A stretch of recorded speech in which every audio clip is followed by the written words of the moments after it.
পর্যটকদের আকর্ষণের অন্যতম কেন্দ্রবিন্দু জম্পুই হিলে। এই পাহাড়ে অবস্থিত ইডেন টুরিস্ট লজ, যেখানে প্রতিনিয়ত পর্যটকরা আসছেন। উত্তর ত্রিপুরা জেলার অন্তর্গত রাজ্যের সর্বোচ্চ পর্বত শৃঙ্গ জম্পুই পাহাড়ের ব্যাটলিং শিব এলাকার পরিকাঠামো খতিয়ে দেখলেন পর্যটন মন্ত্রী।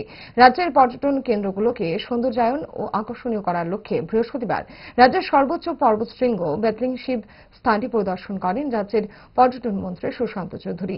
এই পর্যটন কেন্দ্রটিকে আধুনিক এবং উন্নত মানের নতুনভাবে সাজিয়ে তুলে পর্যটকদের কাছে আকর্ষণীয় করার লক্ষ্যে এদিন পর্যটন দপ্তরের সচিব অধিকর্তা সহ অন্যান্য আধিকারিকগণের সাথে একান্তে আলোচনা করেন পর্যটন মন্ত্রী সুশান্ত চৌধুরী। সংবাদ মাধ্যমের সামনে মন্ত্রী এমনটাই জানিয়েছেন। আপনারা জানেন যে প্রমোফেস্টকে কেন্দ্র করে গতকাল আমাদের ভাঙবনে ঐতিহাসিক কর্মসূচি হয়েছে জম্পুই হিলে। আমরা এখান থেকে আজকে দ্বিতীয় দিনে সফরে আমাদের ত্রিপুরা রাজ্যের সব থেকে যে হাইয়েস্ট পিক সেটা হচ্ছে ব্যাটলিং শিব ফুলডংসাই, সেই জায়গায় আমরা দাঁড়িয়ে আছি। এবং এখান থেকে আপনার সারা মিজোরাম এবং আমাদের নর্থ ডিস্ট্রিক্টের বিভিন্ন জায়গা এখান থেকে পরিষ্কার দেখা যায়।